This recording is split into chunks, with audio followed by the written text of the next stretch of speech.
students, so far we have been dealing with the intonation of different kinds of one-sense group utterances. We shall now consider longer sentences containing two or more sense groups. By the end of this lecture, you will understand the intonation contours of sentences containing more than one sense group and be able to choose the correct pitch patterns of sentences containing more than one sense group. In some long sentences, the division into sense groups is structurally conditioned.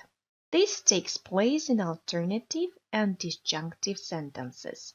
Here's an example of an alternative question. Let's mark the intonation in it. Shall I look after the luggage, or will you? This sentence contains two sense groups separated by a short pause. In the first sense group, I carries a terminal tone because it's very important in this situation. We have a contrast. Shall I or will you? It's better to say we have an alternative.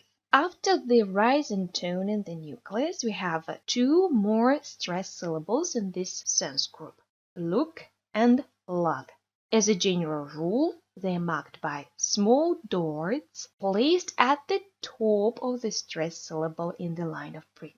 In the second sense group, you is important. That's why we stress it, and it carries a terminal tone. It has low fall. The sequence of tones in disjunctive questions depend on the attitude of the speaker to the meaning of the sentence. In the first sense group of a disjunctive question, the low falling tone is usually used. The low rising tone of the final sense group shows that the speaker is not certain of the fact and expects an answer. For example, you mustn't rely on this clock. It gains time, doesn't it? Let's mark the intonation in the second sentence. It gains time, doesn't it? This disjunctive question contains two sense groups. The first sense group is it gains time. The second one is doesn't it? In the second part, we have a rise in intonation because the speaker expects an answer. In the first sense group, gains carries a terminal tone because it's very important in this context. After the terminal tone, we have a stressed syllable, time. As a general rule, such a stressed syllable is marked by a vertical tone stress mark placed at the bottom of the stressed syllable in the line of print. The low falling tone of the final sense group shows that the speaker is certain of the fact and expects no answer. For example, this situation. I rather like Mary. Very pleasant, isn't she? Let's mark the intonation in the second sentence. Very pleasant, isn't she? This question has two sense groups too. In the first sense group, very carries a terminal tone. It has a low fall. We apply this logical stress because we would like to emphasize the fact that she is very pleasant.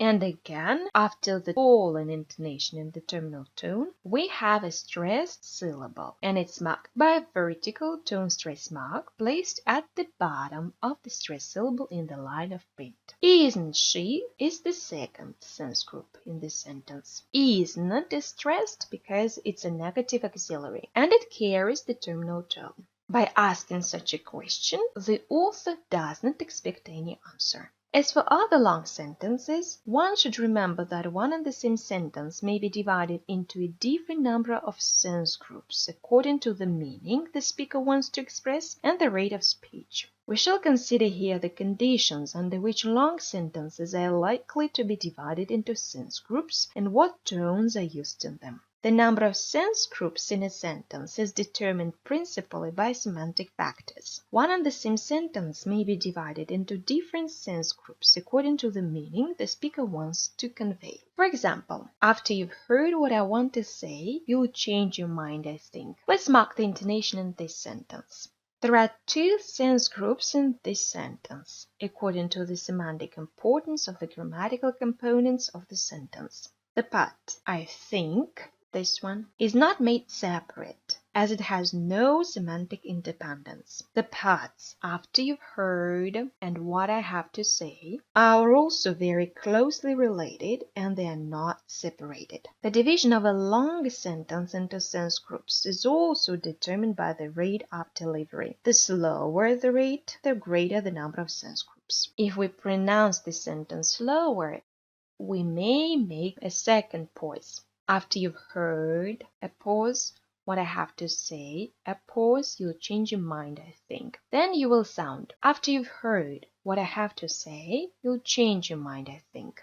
Let's discuss the terminal tones in these sense groups. In final sense groups, the terminal tone is determined by both the communicative type of the sentence and the speaker's attitude. As it is a statement and it's quite neutral, we have a low fall in the final sense group change. In non-final sense groups, the use of this or that tone depends on the degree of its semantic importance, completeness, and independence. If non-final sense groups imply non-finality and an air of expectancy about what follows is created, non-final sense groups take low rises. If we take this sense group, what I have to say, it takes a low rise because we expect the continuation of the sentence and it's not complete, it's not final, and it's not independent. However, if the sentence has more than two non-final sense groups, like in this variant, the low riser as the Euclid tone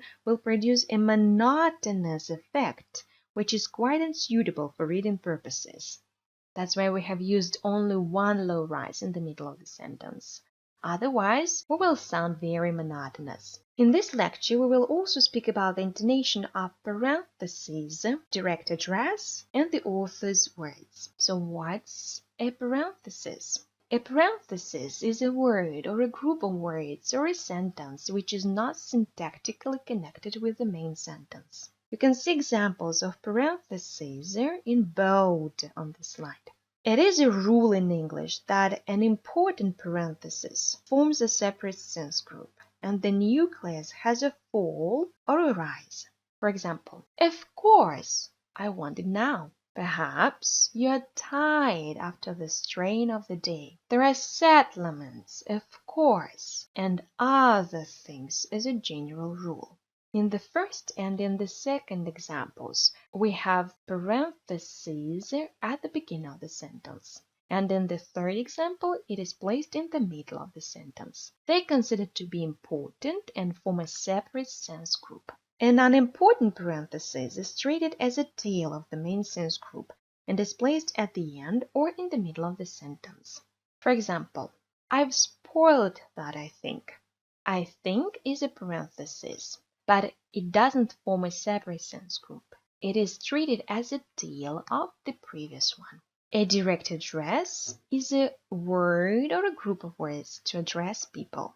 Again, we see the same rule. An important direct address forms a separate sense group and is placed at the beginning or the end of the sentence. It may be said with the falling, rising, or rising tones. For example, Harry, look at this hat. Harry, something has gone wrong with my electric iron. Nora, I give in.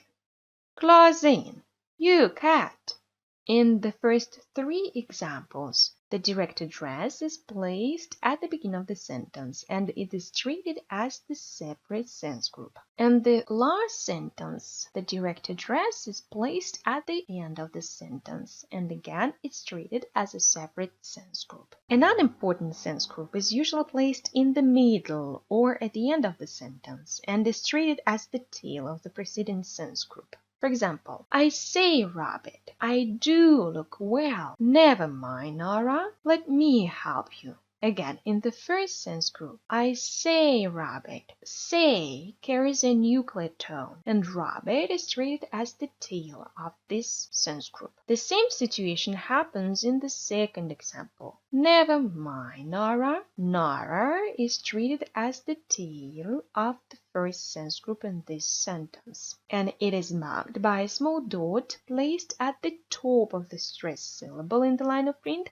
after the rising tone. The author's words. If the author's words are important, they form a separate sense group. Please pay attention to the fact that the Euclid tone is that of the direct speech, but the pitch level is low and the tempo is quick. Let's try to pronounce this sentence. Very sorry, again repeated the landlord, but we really haven't got a room. Here on this diagram you see that the medium sense group is placed on the pitch level lower in comparison with the preceding and the following ones, and it should be pronounced quicker. If the author's words are numerous, they form several sense groups, and each has a low pitch level than the preceding. 5 weeks ago, repeated the colonel thoughtfully as he took his seat upon the table and swung his legs. Again, this tonogram shows that each sense group is pronounced on a pitch level a bit lower than the preceding one. And of course, all the sense groups that belong to the author's words should be pronounced fast